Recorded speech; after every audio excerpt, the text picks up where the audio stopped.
জাম্বু, কি হচ্ছে তোর? এভাবে খুঁড়িয়ে খুঁড়িয়ে হাঁটছিস কেন? দেখে তো সুস্থ মনে হচ্ছে না। আর বললেন না গুরু, পিছলা খাইয়ে পড়ে গিয়ে ব্যথা পাইছি। কি বলতেছেন ভাইয়া? ভাইয়া কোথায় পিছলে গেছেন ভাইয়া?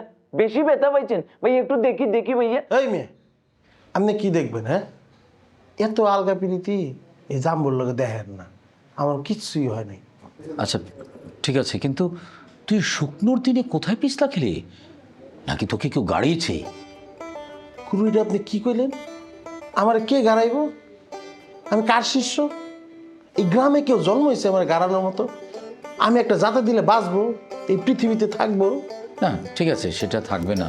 তো শোন, কুতুব ভাই সরি বলেছে, দুঃখ প্রকাশ করেছে, আর উনি আজকে চলে যাবে, আমাদের কাছে বিদায় নিতে এসেছে। তো আমাদের তো উচিত যে স্টেশন পর্যন্ত ওনাকে আগিয়ে দেওয়া। না না ভাইয়া, ভাইয়া কোনো দরকার নাই ভাইয়া, আমি একা একা ভাইয়া চলে যাইতে পারবো ভাইয়া।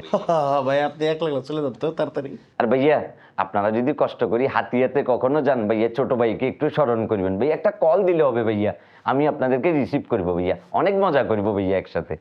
আর ভাইয়া আপনার পায়ের অবস্থা তো ভালো দেখতেছি না ভাইয়া, আপনি একটু কিন্তু ভালো করি গরম পানি খাইয়েন ভাইয়া। আর শীতের দিন তো ল্যাপের নিচে ভালো করে ডুকি থাকলে ভালো লাগবো, শরীরটা একটা ওম থাকবো, বেশি আটা চলা করিয়েন না ভাইয়া।